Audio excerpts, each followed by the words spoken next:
이 이야기는 세무사나 금융 전문가들이 절대로 먼저 꺼내지 않는 충격적인 진실입니다. 왜냐고요? 솔직히 말해서 이걸 미리 알려주면 세무사들은 일거리가 줄어들기 때문이죠.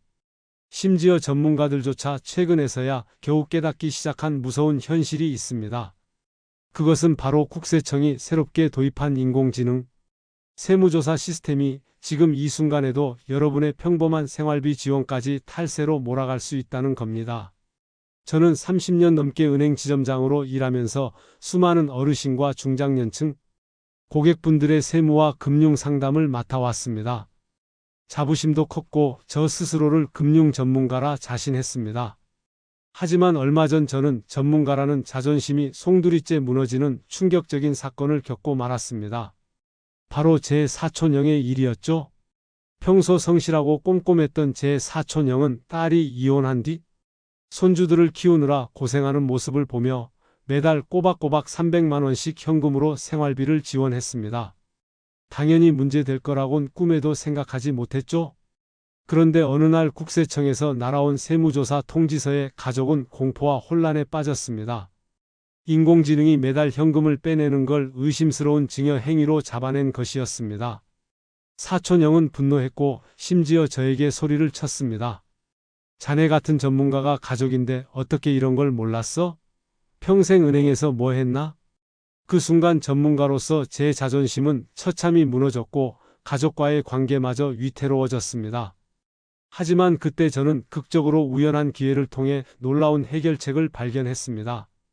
아주 작은 메모와 은행에서 발급받은 간단한 증빙, 서류 하나만 잘 챙겼어도 세무조사 자체를 막을 수 있었다는 사실을 알게 되었죠. 서둘러 사촌형에게 방법을 전달했고 실제로 며칠 만에 문제는 완전히 해결되었습니다. 며칠 후 사촌형은 제게 다가와 제 손을 꼭 잡으며 말했습니다. 그때는 너무 놀라서 미안하네. 자네 덕분에 정말 큰일 막았어. 고맙네. 저는 그때 비로소 금융 전문가로서의 자존심과 가족과의 관계를 되찾을 수 있었습니다. 여러분도 절대 안전하지 않습니다. 매달 자녀에게 생활비를 보내시거나 현금 거래가 잦은 자영업자라면 더욱 위험합니다. 하지만 걱정하지 마세요. 이 영상을 끝까지 보시면 제가 30년의 금융 경험을 바탕으로 알려드리는 간단하면서도 확실한 방법을 통해 수천만 원의 세금 피해를 완벽하게 예방할 수 있습니다. 그러니 반드시 끝까지 시청해 주세요. 많은 분들이 생각하시기에 자신이 열심히 번 돈을 자신의 계좌에 넣는 것에는 아무런 문제가 없을 거라 여기실 겁니다. 하지만 이것이 바로 우리가 가장 흔히 저지르는 결정적인 실수 중 하나입니다. 인공지능 기반의 새로운 국세청 세무조사 시스템이 도입된 후로는 그 판단 기준이 완전히 달라졌기 때문입니다. 이제는 돈의 액수가 중요한 게 아니라 거래의 반복성과 목적의 불분명성이 더욱 중요한 기준이 되어 버렸습니다. 최근 실제로 있었던 사례 하나를 말씀드리겠습니다. 박태수 씨는 오랫동안 시장에서 장사를 하며 가족들을 먹여 살렸습니다. 시장 일이 그렇듯 현금을 수시로 받고 그때그때 집 근처 은행에 들러 수익금을 바로바로 입금하곤 했습니다. 누구나 하는 아주 평범한 일이었고 박태수 씨 역시 아무런 문제가 없다고 생각했죠. 하지만 어느 날 갑자기 박태수 씨 앞으로 날아온 한 통의 세무조사 통지서가 그의 삶을 완전히 바꿔놓았습니다. 박태수 씨가 몇 년 동안 꾸준히 입금했던 현금이 목적 불명확 거래로 인공지능에 의해 분류되어 조사가 시작된 것입니다. 박태수 씨는 자신의 무고함을 호소했습니다. 제가 번 돈 제가 은행에 넣는 게 죄입니까? 세금을 꼬박꼬박 내는데 왜 조사를 받는 겁니까? 그러나 국세청의 입장은 달랐습니다. 그동안 박태수 씨가 현금을 입금할 때 입금 목적이나 용도를 정확하게 기재하지 않았고 이로 인해 거래 내역이 불투명하다고 판단했기 때문입니다. 더군다나 세무공무원은 10년치 모든 계좌 내역을 요구했고 과거의 불투명한 현금 입금 기록들이 하나둘씩 드러나며 문제가 심각해졌습니다. 결국 박태수 씨는 오랫동안 불안과 스트레스 속에서 힘겨운 세무조사를 견뎌야만 했습니다. 이 사례를 통해 여러분이 반드시 기억하셔야 할 사실이 있습니다. 현금 입금은 결코 안전한 거래가 아니라는 점입니다. 특히 반복적인 현금 입금은 목적이 명확하지 않다면 언제든지 인공지능 세무조사 시스템에 타깃이 될 수 있습니다. 물론 한계점도 존재합니다. 바쁜 자영업자들이 매번 입금할 때마다 목적을 적고 증빙을 챙긴다는 게 현실적으로 어렵다는 점도 잘 알고 있습니다. 하지만 이제는 그런 이유가 더 이상 변명이 되지 않는 시대가 왔습니다. 세무 리스크가 현실로 다가온 지금 귀찮다고 해서 이런 절차를 피하다가는 나중에 더욱 큰 피해를 입을 수 있습니다. 그래서 저는 현실적인 대안을 제시하고 싶습니다. 최소한 입금 시 간단한 메모나 수첩 기록이라도 남기시기 바랍니다. 예를 들어 5월 15일 시장 수익금 입금이라고 간단하게 적거나 매출장부 사본 같은 작은 증빙이라도 따로 보관하면 그 순간부터 여러분의 거래는 투명한 거래로 분류됩니다. 정말 간단한 습관이지만 실제로 세무조사에서 여러분을 지켜주는 강력한 방패가 될 수 있습니다. 이제 시대가 바뀌었습니다. 제가 30년 넘게 금융 현장에 있으면서 깨달은 진리는 단 하나, 세금은 막지 못해도 세무조사는 피할 수 있다는 것입니다. 지금 이 영상을 시청하고 계시는 여러분도 평범한 일상 속에서 박태수 씨와 같은 일을 겪지 않으려면 반드시 이 간단한 방법들을 지금부터라도 실천하셔야 합니다. 더욱 중요한 사례가 있습니다. 바로 가족 간 송금입니다. 가족이라고 해서 안심할 수 없다는 사실을 잘 모르시는 분들이 너무나 많습니다. 자신도 모르는 사이 가족에게 보낸 돈이 탈세로 몰릴 수 있다는 충격적인 현실에 대해 이제 본격적으로 이야기해 보겠습니다. 이제부터 제가 말씀드릴 사례는 우리 모두가 가족이기에 더욱 조심해야 할 충격적인 현실입니다. 많은 어르신들이 자녀들에게 생활비를 보내는 것은 너무나 당연하고 자연스러운 일이라고 생각합니다. 특히 자녀가 어려운 상황에 처해 있으면 한 달에 몇백만 원 정도 송금하는 것이 무슨 큰 문제가 될까 싶겠지만 현실은 전혀 다릅니다. 바로 여기에 최근 강화된 국세청의 AI 세무조사 시스템에 가장 큰 함정이 있습니다. 국세청이 들여다보는 핵심은 금액이 아니라 반복성 그리고 그 송금 목적의 불명확성입니다. 가족 간이라고 해서 무조건 예외가 될 수 없다는 것이죠. 이정숙 씨는 10년 넘게 딸에게 매달 490만 원씩 꼬박꼬박 송금했습니다. 딸이 갑작스레 이혼을 하면서 혼자 두 아이를 키우게 되자 이정숙 씨는 조금이라도 딸의 부담을 덜어주고 싶었던 겁니다. 이정숙 씨에게는 너무나 당연한 모정이었고 자신의 계좌에서 빠져나가는 돈에 대해 특별히 기록을 남겨야겠다는 생각조차 해보지 않았습니다. 내가 내 딸에게 생활비를 보내는 게 잘못된 일인가요? 라고 되묻는 이정숙 씨의 말처럼 대부분의 사람들은 이것이 문제가 될 거라곤 상상도 하지 않습니다. 하지만 최근 이정숙 씨의 일상은 완전히 뒤집어졌습니다. 갑작스럽게 국세청으로부터 한 통의 세금 고지서를 받게 된 것입니다. 무려 4천만 원에 이르는 증여세를 내야 한다는 내용이었습니다. 국세청의 AI 시스템이 이정숙 씨의 매달 반복되는 송금을 불명확한 목적으로 판단하고 10년 동안의 누적 송금액 2억 9천만 원 전부를 증여로 간주해 버린 것입니다. 이정숙 씨와 가족은 공포와 혼란에 빠졌습니다. 심지어 변호사와 세무사까지 찾아갔지만 이미 거래 기록이 없었기 때문에 상황을 뒤집기 쉽지 않았습니다. 오랜 법정 싸움 끝에 세금 일부를 줄일 수는 있었지만 상당한 돈과 에너지를 소비해야 했습니다. 이 사례의 가장 큰 한계점은 어르신들이 가족 간의 정으로 이루어지는 송금조차 증여가 될 수 있다는 현실을 미처 인식하지 못한다는 것입니다. 더군다나 많은 분들이 아직도 기록을 남기거나 용도를 명확히 표기하는 것 자체를 불편하고 번거롭게 여기죠. 하지만 이 번거로움을 피하다 보면 어느 날 엄청난 세금 폭탄을 맞게 될 수 있습니다. 그럼에도 여러분께서 공감하실 부분은 충분히 이해가 됩니다. 자식과 부모 사이에 굳이 차용증까지 쓰고 송금 내역을 메모로 남기는 것이 정서적으로는 다소 불편할 수 있습니다. 그래서 저는 현실적으로 가능한 가장 쉬운 해결책을 제안합니다. 딸이나 손주들의 생활비를 보내실 때는 병원비나 학원비 등 용도를 확실히 해서 기관에 직접 송금하는 방식을 선택하십시오. 직접 송금이 어렵다면 최소한 메모로라도 생활비, 병원비, 교육비와 같은 명확한 목적을 기록해 두시기 바랍니다. 또 가능하면 가족 간 송금이라도 간단한 차용증을 작성해 두는 게 가장 확실한 방법입니다. 이런 작은 노력이 훗날 여러분의 큰 재산을 지키는 방패가 될 수 있습니다. 지금 이 영상을 보시는 분들도 모르고 지나쳤던 이정숙 씨의 사례를 통해 더 이상 이 문제를 방치해서는 안 된다는 사실을 깨닫고 계실 것입니다. 평범한 가족 송금이 수천만 원의 세금 폭탄으로 돌아오지 않도록 지금 당장 작은 습관을 실천하십시오. 그리고 이 영상에서 말씀드릴 다음 사례는 이와 정반대로 작은 습관 덕분에 수천만 원의 세금을 완벽하게 피할 수 있었던 이야기입니다. 아주 간단한 차이지만 결과는 하늘과 땅 차이라는 점을 명심하고 끝까지 시청해 주시기 바랍니다. 지금까지 들려드린 이야기들은 여러분에게 다소 충격적이고 불안하게 느껴지셨을 겁니다. 반복적이고 불명확한 거래가 얼마나 위험한지 충분히 이해하셨을 테니까요. 하지만 이번에는 여러분께 아주 희망적인 이야기를 들려드리겠습니다. 철저한 기록 관리와 간단한 습관 하나만으로 어떻게 수천만 원의 세무조사 위기를 깔끔하게 피할 수 있었는지 말이죠. 정영희 씨는 70이 넘은 나이에도 꼼꼼하고 성실한 성격 덕분에 가족과 지인들 사이에서 항상 신뢰를 받아왔습니다. 그녀의 아들이 갑자기 큰 수술을 받게 되어 병원비로 급히 1,500만 원이 필요했을 때도 정영희 씨는 침착하게 처리했습니다. 하지만 그녀는 돈을 보내면서도 한 가지 습관을 잊지 않았습니다. 바로 계좌 송금 시 반드시 목적을 메모하고 병원에서 받은 영수증까지 철저히 챙겨두는 것이었습니다.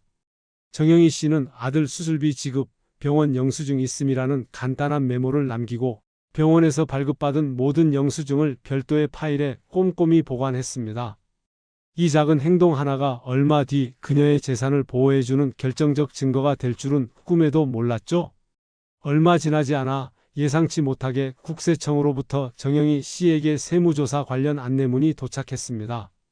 그녀의 계좌에서 빠져나간 1,500만 원이 고액의 현금 이동으로 자동 보고되면서 AI 세무조사 시스템에 잡혀버린 것입니다.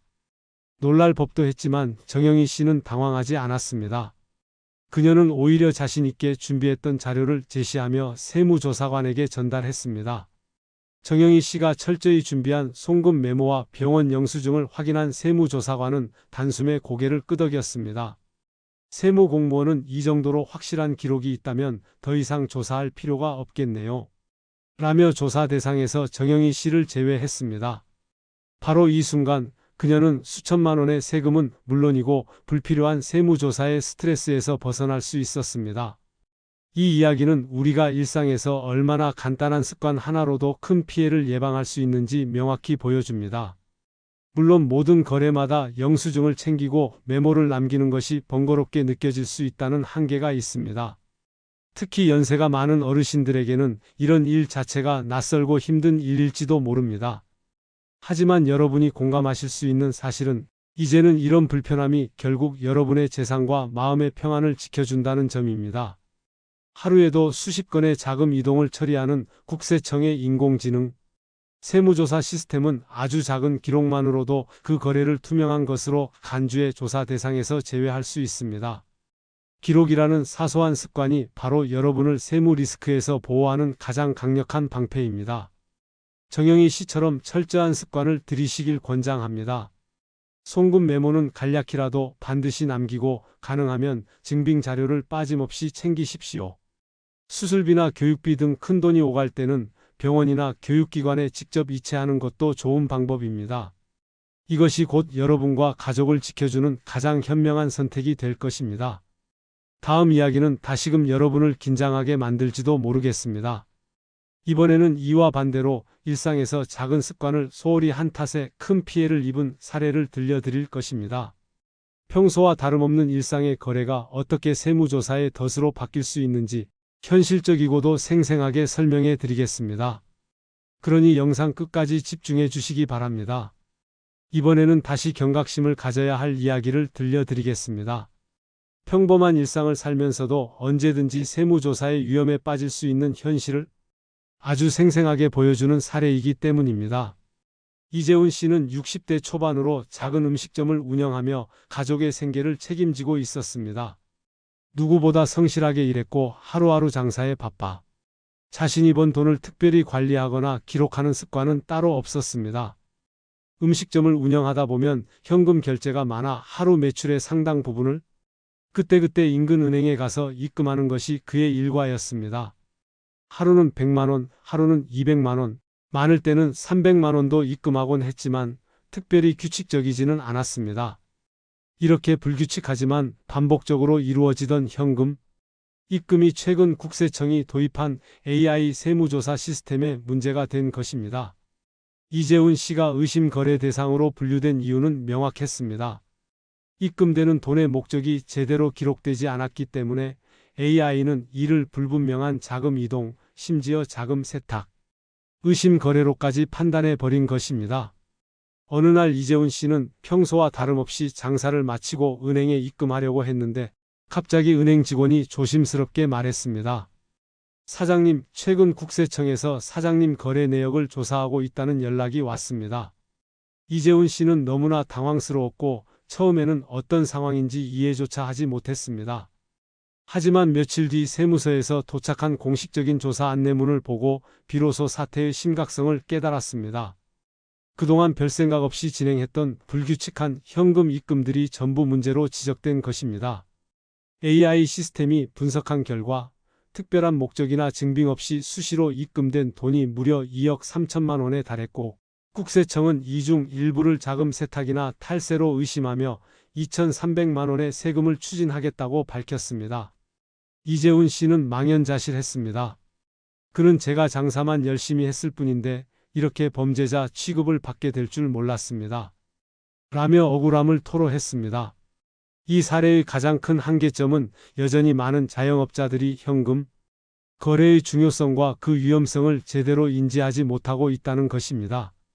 사실 장사를 하다 보면 그날 벌어들인 현금을 매일 기록하고 관리하기란 쉬운 일이 아닙니다. 바쁜 일상 속에 기록을 남기는 것이 귀찮고 번거롭게 느껴지는 것도 사실입니다. 그러나 이제부터 여러분이 공감하셔야 할 가장 중요한 사실은 불편한 습관 하나가 여러분을 더 큰 불행에서 지켜줄 수 있다는 점입니다.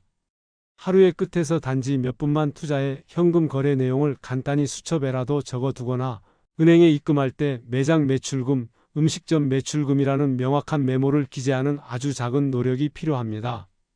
이런 간단한 습관 하나만으로도 여러분은 AI 시스템의 조사 대상에서 벗어날 수 있습니다. 이재훈 씨는 현재 세무사와 함께 법적 대응을 하고 있지만 이미 상당한 정신적, 경제적 피해를 입었습니다. 아직 조사 결과가 어떻게 나올지는 아무도 장담하지 못합니다. 여러분은 이재훈 씨와 같은 상황을 겪지 않으시길 바랍니다. 장사로 번 귀중한 돈이 세금 폭탄과 스트레스라는 이름으로 돌아오지 않도록 지금 바로 작은 습관을 바꾸셔야 합니다. 다음으로 여러분께 말씀드릴 내용은 세무조사를 효과적으로 예방할 수 있는 보다 구체적인 방법들입니다. 간단하면서도 누구나 쉽게 실천 가능한 안전한 금융거래 방식을 알려드리겠습니다. 여러분의 소중한 재산과 마음의 평안을 지키기 위해 영상을 끝까지 집중해 주시기 바랍니다. 지금까지 다양한 사례를 통해 인공지능 기반 국세청 세무조사 시스템의 무서운 현실을 생생히 보여드렸습니다. 여기까지 시청하신 여러분은 이제 조금은 두려움과 걱정이 앞서실지도 모르겠습니다. 하지만 걱정 마십시오. 지금부터는 여러분이 실생활에서 즉시 적용할 수 있는 구체적이고 확실한 세무조사 예방 전략을 말씀드리겠습니다. 작은 습관 하나로 세금은 피할 수 없어도 세무조사만큼은 확실히 막을 수 있다는 사실을 명심하십시오. 첫 번째 방법은 바로 수표 활용입니다. 많은 분들이 현금 거래를 선호하시지만 현금은 그 특성상 출처를 증명하기 어렵습니다. 따라서 큰 금액이 움직일 때는 가능한 수표를 활용하십시오. 수표는 그 자체로 은행을 통한 명확한 거래 기록이 남아있어 국세청의 AI가 자금 흐름을 투명하게 인식하기 때문입니다. 두 번째 방법은 이체 메모입니다. 이 방법은 너무나 간단해서 대부분 무심코 지나치기 쉽지만 강력한 효과가 있습니다. 은행 이체 시 생활비 지원, 병원비 지급, 학원비 결제 등 송금의 목적을 반드시 기록하십시오.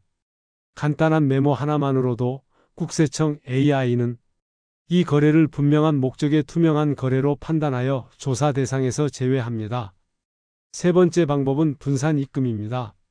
하루에 몰아서 많은 금액을 한 번에 입금하면 자금 세탁 등으로 의심받을 가능성이 높아집니다. 따라서 큰돈이 발생했을 경우 며칠에 걸쳐 소액으로 나누어 입금하는 것이 안전합니다. 이렇게 하면 의심 거래로 분류될 확률이 현저히 낮아지게 됩니다. 네 번째 방법은 바로 차용증 작성입니다. 가족이나 지인 간에 돈을 빌려주거나 생활비를 지원할 때도 반드시 차용증을 작성하십시오. 예를 들어 가족 간에는 최대 2억 1,700만 원까지 무이자 대여가 가능하지만 이런 거래를 하실 때도 차용증을 작성해 두어야 확실히 세금 문제가 없다는 것을 국세청에 입증할 수 있습니다. 물론 이런 방법들이 어르신들에게는 다소 번거롭게 느껴질 수 있습니다. 메모를 남기고 차용증을 쓰는 일이 귀찮고 불편하게 느껴질 수 있겠죠. 이것이 현실적인 한계입니다. 하지만 생각해 보십시오. 이 작은 불편함 하나가 훗날 세무조사라는 큰 위험으로부터 여러분과 가족을 안전하게 보호해 줄 수 있다면 충분히 실천할 가치가 있는 일이 아니겠습니까? 제가 은행 지점장으로 30년 넘게 일하면서 깨달은 중요한 진실 하나를 알려드리겠습니다. 금융에서 가장 큰 적은 복잡한 제도가 아니라 바로 사소한 습관을 지키지 않는 것입니다. 실제로 제가 상담했던 많은 분들이 작은 습관을 소홀히 하다가 엄청난 세금 피해를 입었습니다. 특히 최근처럼 AI 시스템이 도입된 이후로는 더욱 그러합니다. 인공지능은 감정이 없고 냉정합니다. 명확한 기록과 증거가 없다면 인공지능은 여러분의 거래를 가차없이 의심 거래로 분류해 버릴 것입니다. 그렇기에 여러분은 앞으로 반드시 거래를 하실 때마다 기록을 남기셔야 합니다. 이 작은 습관 하나가 결국 여러분의 재산을 안전하게 지켜줄 것입니다. 지금부터라도 수표를 적극적으로 사용하고 이체 메모를 반드시 남기십시오. 거래 규모가 클 때는 여러 번 나누어 입금하고 가족 간 거래에서도 간단한 차용증 하나를 작성해 두시기 바랍니다. 이런 방법들을 실천한다면 여러분은 앞으로 세무조사에 걱정 없이 마음 편히 생활하실 수 있을 것입니다. 이제 다음에 이어질 내용은 세무조사에 대비한 연령대별 주의점과 절세 전략입니다. 국세청의 AI가 특히 주목하고 있는 연령별 주요 위험 요소를 정확히 알아두시고 여러분의 소중한 가족과 주변 사람들에게 반드시 공유하시기 바랍니다. 이 중요한 정보를 절대 놓치지 말고 끝까지 집중해 주세요. 지금까지 국세청의 강화된 인공지능 세무조사 시스템을 이해하고 구체적인 예방책까지 알아봤습니다. 그런데 이쯤에서 꼭 기억하셔야 할 중요한 사실이 있습니다. 바로 연령대에 따라 국세청의 세무조사 위험 요소와 타깃이 크게 달라진다는 점입니다. 즉, 내 자신은 물론이고 내 가족까지 세무조사의 위험에서 벗어나기 위해서는 연령대에 따라 달라지는 포인트를 명확히 알고 대응해야 합니다. 먼저 젊은 층부터 살펴보겠습니다. 최근 국세청의 AI 시스템이 가장 민감하게 보고 있는 젊은 세대의 주요 이슈는 고가 자산 매입과 가상자산 투자입니다. 부모님이나 조부모님으로부터 현금을 받아 부동산을 사거나 가상자산에 투자하는 경우가 많기 때문에 AI는 이런 현금 흐름을 예리하게 포착해내고 있습니다. 특히 부모와 자식 간의 돈거래는 가족이니까 괜찮겠지 하는 안이한 생각으로 아무 기록 없이 이루어지는 경우가 많은데 이것이 바로 위험의 시작입니다. 자녀가 집을 사거나 가상자산에 투자할 때는 부모님이 돈을 지원하시는 경우가 많습니다. 하지만 이때 반드시 차용증을 작성하거나 입금할 때 목적을 명확히 기재해야 합니다. 아무리 가족이라도 2억 1,700만 원이라는 무이자 대여 한도를 초과하면 국세청의 AI는 예외 없이 증여세를 부과합니다. 따라서 차용증, 이체 메모라는 아주 간단한 방법으로 증여세 폭탄을 예방하는 습관이 절실히 필요합니다. 이제는 중장년층과 어르신들이 주의해야 할 부분을 말씀드리겠습니다. 이 연령대에서 특히 위험한 부분은 반복적인 고액 현금 거래입니다. 은퇴 후 시장이나 상가에서 작은 장사를 하시거나 자녀들에게 정기적으로 생활비를 보내시는 분들이 많습니다. 하지만 이런 거래에서 가장 흔히 실수하는 부분이 바로 기록의 부재입니다. 아무 생각 없이 입출금을 반복하다 보면 AI는 거래의 반복성과 목적, 불명확성을 잡아내고 이를 세무조사 대상으로 판단합니다. 이렇게 반복적이고 불투명한 현금 거래는 여러분도 모르는 사이에 몇 천만 원의 세금 문제로 돌아올 수 있습니다. 따라서 어르신들께는 현금 거래 대신 가능한 한 은행 이체를 권장하고 입출금 시 반드시 목적을 메모로 남기시는 습관을 들이도록 권유합니다. 자녀에게 생활비를 보낼 때도 현금을 직접 주는 대신 학원비나 병원비 등으로 직접 이체하여 목적을 명확히 하는 것이 좋습니다. 연령에 따라 구체적으로 대응 전략을 정리하면 다음과 같습니다. 첫째, 자녀가 고가 자산을 구매하거나 가상자산 투자 시 돈을 빌려줄 때는 차용증 작성 및 이체 메모를 반드시 남길 것. 둘째, 반복적 현금 거래가 많은 어르신들은 입금할 때 메모를 확실히 남기고 현금 거래보다는 수표나 은행 이체를 적극 활용할 것. 셋째, 가족 간 송금 시에도 병원비, 학원비 등 명확한 목적을 설정하고 기관에 직접 송금할 것. 이제는 가족 모두가 서로 공유해야 합니다. 왜냐하면 내가 아무리 조심해도 자녀가 실수하면 가족 전체가 세무조사의 위험에 빠질 수 있기 때문입니다. 국세청은 10년치의 계좌 내역까지 조사할 수 있고 과거에 기록 없는 거래가 오늘 여러분과 가족에게 세금 폭탄으로 돌아올 수 있습니다. 이제 다음에 말씀드릴 마지막 장에서는 오늘 말씀드린 모든 내용을 정리하며 여러분이 꼭 실천해야 하는 가장 중요한 포인트를 다시 한번 강조할 것입니다. 지금 이 순간이 여러분과 가족의 재산을 지키기 위한 가장 확실한 시작이라는 점을 잊지 마시고 끝까지 집중해서 들어주시기 바랍니다. 지금까지 긴 시간 동안 인공지능 기반 국세청 세무조사 시스템의 충격적인 현실과 이를 예방할 수 있는 명확하고 구체적인 방법들을 사례와 함께 설명드렸습니다. 이제 마지막으로 오늘의 내용을 다시 한번 정리하며 반드시 실천해야 할 핵심 포인트를 강조하겠습니다. 이 내용은 여러분뿐만 아니라 소중한 가족과 주변 지인들에게도 반드시 알려야 할 정보입니다. 첫 번째 핵심 포인트는 반복적이고 불분명한 현금 거래는 절대 금물이라는 사실입니다. AI 세무조사 시스템이 가장 민감하게 인식하는 기준은 거래의 반복성과 목적의 불명확성입니다. 거래 금액이 크지 않더라도 반복적인 현금 입출금이 기록 없이 이루어질 경우 언제든 세무조사 대상이 될 수 있음을 잊지 마십시오. 두 번째 핵심 포인트는 메모와 증빙 서류의 철저한 관리입니다. 이제부터 거래 시 간단한 메모라도 반드시 남기고 가능하면 관련된 영수증, 거래 내역서, 병원 영수증 등 증빙 자료를 잘 보관하십시오. 간단한 메모 하나만으로도 AI는 여러분의 거래를 투명 거래로 판단하여 세무조사의 위험에서 벗어날 수 있게 합니다. 세 번째 핵심 포인트는 가족 간에도 반드시 차용증을 작성하라는 것입니다. 많은 분들이 가족 간의 거래는 문제가 없다고 생각합니다. 하지만 실제로 국세청은 가족 간의 반복적인 거래를 증여로 판단해 거액의 증여세를 부과하고 있습니다. 가족 간 거래 시 2억 1,700만 원 이내의 무이자 대여가 가능하더라도 차용증과 간단한 메모를 남겨 증빙을 갖추십시오. 네 번째 핵심 포인트는 목적을 명확히 기록한 직접 송금 방법을 적극 활용하라는 것입니다. 생활비를 지원할 때는 현금을 직접 주기보다는 병원비나 교육비, 공과금 납부와 같은 명확한 용도로 기관에 직접 송금하면 더욱 안전합니다. AI가 이를 목적이 분명한 투명 거래로 인식하기 때문입니다. 마지막 다섯 번째 핵심 포인트는 수표 사용과 분산 입금을 생활화하라는 것입니다. 고액 거래 시 현금 대신 수표를 활용하고 한 번에 큰 금액을 입금하기보다는 소액으로 나누어 입금하십시오. 간단하지만 효과적인 이 전략이 AI 시스템의 의심을 효과적으로 차단합니다. 오늘 이 영상을 끝까지 시청하신 여러분은 이제 분명히 느끼고 계실 것입니다. 아주 작은 습관 하나가 수천만 원의 세금 피해를 예방하고 나아가 여러분과 가족을 세무조사의 공포에서 보호할 수 있다는 사실을 말입니다. 물론 이러한 습관을 새롭게 시작하는 것이 귀찮고 번거로울 수 있습니다. 하지만 이제는 그런 불편을 피할 수 없는 시대가 되었습니다.